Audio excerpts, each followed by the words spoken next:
Cayman's corruption-fighting efforts and those of the region took center stage at the recent Commonwealth and Regional Anti-Corruption Conference. Now, that meeting was held here in Cayman last week. A number of key areas and initiatives to root out corruption were discussed. And joining me now to discuss these areas is Standards and Public Life Commission Chair, Rosie Whittaker-Myles. Good evening. Good evening, Tammi. Thank you for being here with us. Thank you for having me. Before we get to the conference itself, can you tell us what's happening with the review of the Standards in Public Life law? Well, I'm sure that you followed the Public Accounts Committee hearing at which the Cabinet Office, and I believe it was the Deputy Governor, that indicated at that hearing that there would be some additional consultation about the law. And quite recently, just before the conference opened, I believe it was the Friday before the conference opened on the 3rd of June, I did receive an email from the Cabinet Office indicating that consultation was going to take place.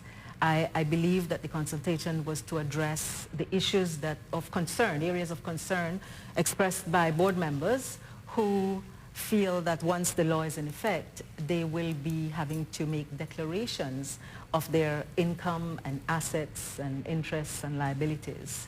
Why the concern over that, though? If you're in public office, why do they feel concerned that that information be shared? Well, I think there needs to be some recognition of the balance that's required. Someone who comes forward and agrees to serve on a board is obviously giving of his or her time for little or no money to serve in a capacity that is really needed, and their expertise that they would bring to such a board is valuable to this community. However, the need for transparency as well is also a major factor.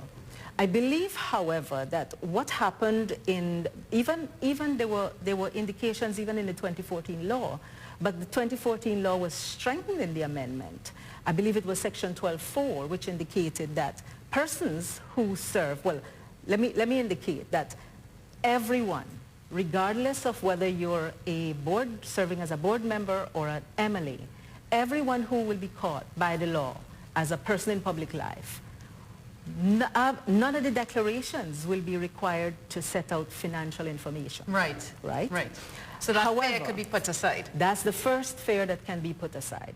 The second thing is that section 12.5, I believe it is the provision that deals with board members and other persons who are not MLAs and senior government officials, senior government officers. And they will not be required to list or to declare any of their interests, income, assets, and liabilities unless there is a conflict of interest with the service that they're providing on the board, the matter that they're dealing with.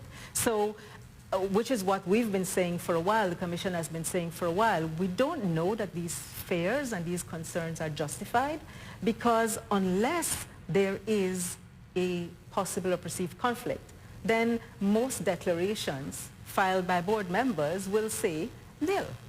Yep. They have nothing to declare. And so the country continues to wait for this law that you know, we've been waiting for it really since the Constitution came into effect in 2009. So we wait for that law to come into full force with its regulations. In the meantime, talk to us about the conference and what stood out for you. Well, the conference was the fifth for the association, the Commonwealth Caribbean Association of Integrity Commissions and Anti-Corruption Bodies. And Cayman was given the opportunity to host this conference. The first conference was held in Grenada, then we went to Trinidad and Tobago, then Jamaica, last year in Turks and Caicos, and this year in the Cayman Islands, under the theme Transforming Words to Action into Action, Revitalizing the Fight Against Corruption. The conference was very well attended. We had delegates from 10 countries, including Cayman Islands, made 11, and there were, see, the conference is one that is a participatory conference. So we have delegates who participate in either chairing, presenting, being a speaker or a panelist. And so we were able to share our experiences, share our successes and our failures and our challenges, and be able to provide guidance so that when each delegate returned to his or her country, they would take away something that they may be able to use to advance their work in their specific field. Thank you for being here with us on Cayman 27 News and bringing us the update. And again, we do wait for that law to come into full force. Thank you for having me.